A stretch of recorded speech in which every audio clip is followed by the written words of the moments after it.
반갑습니다. 2022년 8월 1일 AP투자연구소 마감 시황 진행하게 될 이석현 전문가입니다. 모두 반가워요. 자, 오늘도 시장지수 점검 알아가 볼 거고요. 그 두 번째 향후 전망, 그리고 마지막으로 유의미한 개별 종목 진단, 이렇게 이제 세 가지로 나서서 이렇게 좀 정리를 해보도록 하겠습니다. 자, 오늘 시장지수 같은 경우는 코스피와 코스닥 같은 경우에 한 490 종목, 그 다음에 793 종목, 한 이제, 1200 종목, 1280 종목, 1283 종목이네요. 예, 상승했고, 그 다음에 하락한 종목은 이제 한 요 정도, 한 900여 종목 하락한 그런 이제 모습 보여주고 있고요. 장초에는 좀 이제 미국 시장이 굉장히 좀 상승 마감을 했음에도 불구하고 좀 질이 멸렬한 모습 보여주면서 좀 이제 하락을 하는 모습 보여줬었는데, 장 후반 들어오면서 살짝 좀 이제 매수 세트 유입이 되면서 외국인들 유입이 좀 들어왔어요. 순매수세 보이시죠, 지금? 요런 흐름 때문에 좀 이제 위로 올라오면서 좀 마감이 됐다. 이렇게 이제, 볼 수 있을 겁니다. 네, 이렇게 정리할 수 있겠고. 어, 기술적 분석을 제가 그동안에 잘 안 하기는 했는데, 왜냐면은 시장 자체가 무너졌는데 기술적 분석이 뭔 상관이냐. 뭐 이제, 이렇게 시장이 무너지게 되면은, 어디 한 부분에 뭐 이제 지지를 대건 말건 그런 거 의미 없이 그냥 이제 냅다 빠지는 게 이제 어떻게 보면은 맞는 거라고 볼 수가 있기 때문에 그 부분에 대해서 우리가 알고 있어야 돼요. 일단은 이게 좀 떨어진다고 하더라도 결국은 하방정직성 하락 패턴을 그리면서 밑으로 내려가고 있다라는 그 팩트. 지금 여기서 한번 이제 했다가 지금 계속 이따가 말씀드리겠지만 또 이제 밑으로 더 빠질 가능성이 좀 이제 생긴다라는 것이죠. 왜 나는 떨어질 것이다라고 판단을 했는가? 왜 이 이석현이라는 전문가는 그렇게 얘기했는가? 지금 보시면 미국이 좀 두 개 분기, 그러니까 1분기하고 2분기죠. GDP 성장률이 연속으로 지금 이제 마이너스 성장을 하고 있어요. 이거는 진짜 좀 말이 안 되는 거거든요. 미국이. 네, 그렇기 때문에 물론 이제 코로나가 터졌을 적에는 좀 이제 그렇게 될 수 있었다라고 하더라도 지금도 이렇게 된다라는 거는 좀 이제 마켓 리세션, 경기 후퇴가 일어나는 거 아니냐라고 이제 시장이 의심을 해볼 수 있는 그런 상황이기 때문에 이제 이렇게 보면 될 것 같아요. 네. 자, 그리고 반도체 수출이 이제 39.7%에서 2.1%로 이제 급감을 했다. 30년 만에 3개월 연속 대중 적자를 보이고 있다.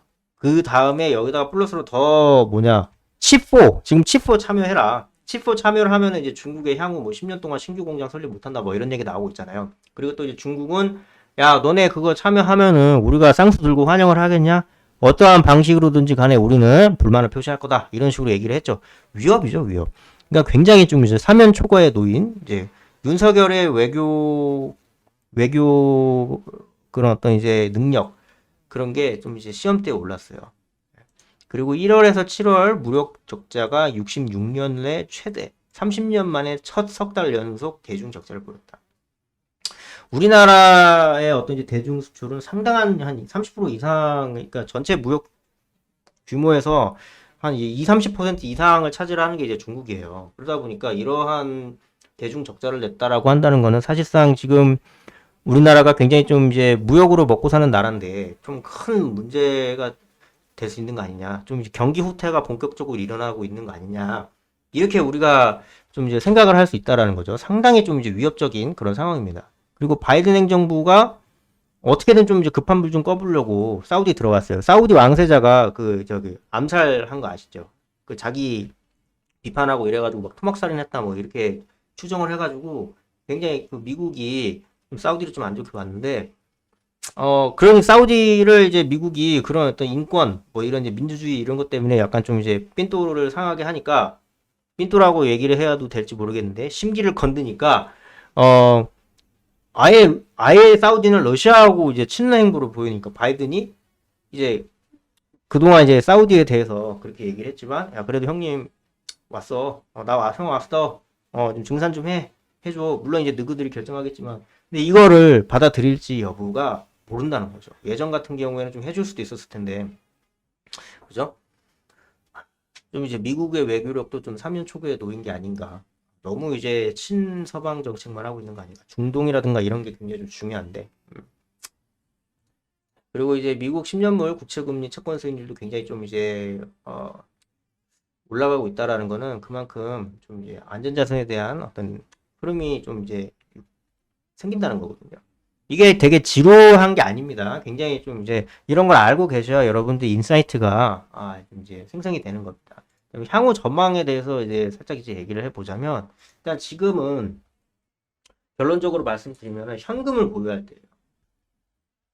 물론 지금 기준금리 계속 오르고 있고 경기 후퇴에 대한 우려가 있다고 그 전부터 얘기를 했으니까 선반영된 거 아닌가요? 라고 이제 얘기를 하실 수도 있다고 봐요. 근데 이거는 선반영이 아니라 그러니까 나 선생님한테 매 맞을 것 같아가 아니라 진짜로 딱 선생님 앞에 이런 어떤 회초리를 들고 서 있는 선생님 앞에서 이렇게 하고 있기 전까지는 선반영이라고 할 수 없어. 맞으면은 딱 선반영이 된 거야. 나 맞는 거를 또 이제 시간을 되돌려서 맞을 수는 없으니까. 근데 나 한 대 맞을 줄 알고 이제 들어가려고는 야 어디가 임마 와 너 5대 더 남았어 또 5대 더 맞아야 돼 라고 하면 이제 더 빠지는 거예요. 그래서 우리가 생각한 거 이상으로 이 선반영이라는 게 굉장히 좀 유동적이고 어떻게 변할지 모른다는 것이죠. 그렇게 정리하시면 될 것 같고 네. 그래서 현금을 보유해라 라는 얘기가 어떻게 될지 모르니까 경기 후퇴가 본격화되고 기준금리 그러니까 경기 후퇴가 되면서도 인플레이션율이 잡히는 시그널이 안 나오면은 기준금리를 계속 올릴 수밖에 없어요. 그러면 경기 후퇴가 더 가속화될 수밖에 없는 상황으로 놓이게 되거든요. 그 부분이 굉장히 좀 큰 딜레마로 자리 잡을 겁니다. 그러면 이제 유동성을 먹거리로 삼는 금융시장은 그냥 이제 죽어 나자 빠진다 보시면 돼요. 일단 당장은 말씀드렸고 자 유의미한 개별 종목 오늘 한번 보도록 하겠습니다. 자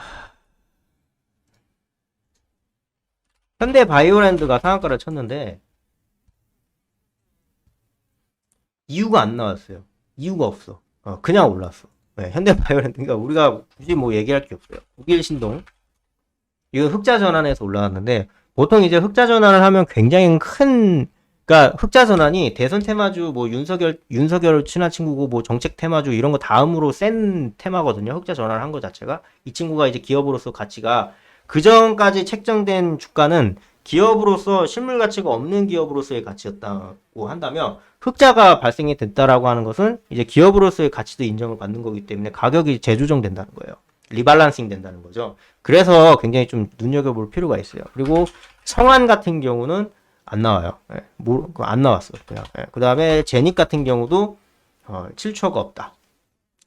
보통 이제 이유 없이 이렇게 상한가 치는 거는 상한가 제도가 15%였을 때 많이 발생을 했는데 이 국일신동을 제외하고 지금 이제 상한가 제도가 30%인데 세 개 종목에서 상한가가 나왔다라는 거는 좀 되게 신기하네요, 제가. 그만큼 자본들이 오갈 곳이 없다라고 볼 수 있겠죠. 오늘은 여기까지 하도록 하겠습니다. 밤 잘 보내시고요. 저는 내일 이 시간에 다시 뵙도록 하겠습니다. 감사합니다.